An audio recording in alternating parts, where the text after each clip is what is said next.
The first premise of all human history is, of course, the existence of living human individuals.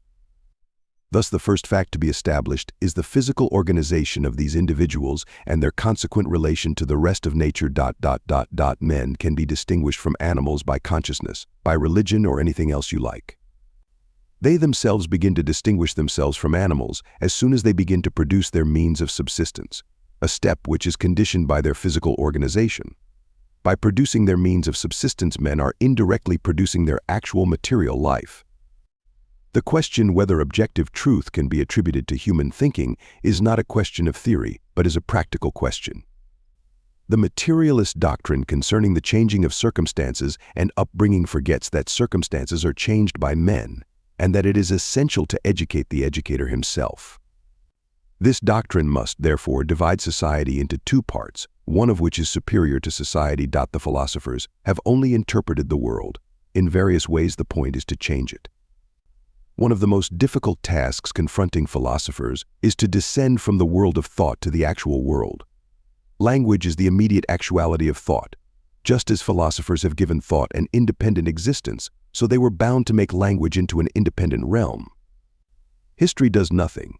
It possesses no immense wealth. It wages no battles.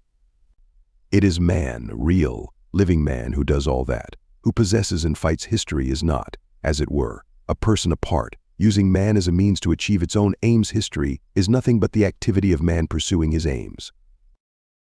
The productive forces are the result of man's practical energy, but that energy is in turn circumscribed by the conditions in which man is placed by the productive forces already acquired, by the form of society which exists before him, which he does not create, which is the product of the preceding generation.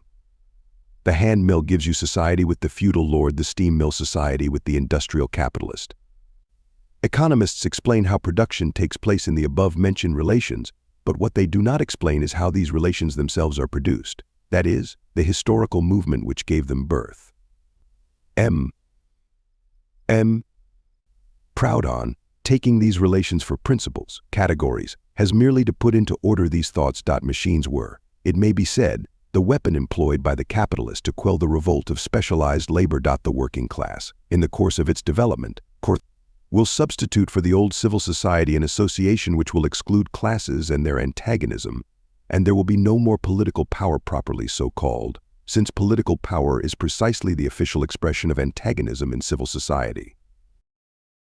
A nation cannot become free and at the same time continue to oppress other nations. The liberation of Germany cannot therefore take place without the liberation of Poland from German oppression. Under the freedom of trade, the whole severity of the laws of political economy will be applied to the working classes. Is that to say that we are against free trade? No, we are for free trade, because by free trade all economical laws, with their most astounding contradictions, will act upon a larger scale, upon a greater extent of territory, upon the territory of the whole earth, and because from the uniting of all these contradictions into a single group, where they stand face to face, will result the struggle which will itself eventuate in the emancipation of the proletarians. And this life activity the worker sells to another person in order to secure the necessary means of life. He works that he may keep alive. He does not count the labor itself as a part of his life, it is rather a sacrifice of his life.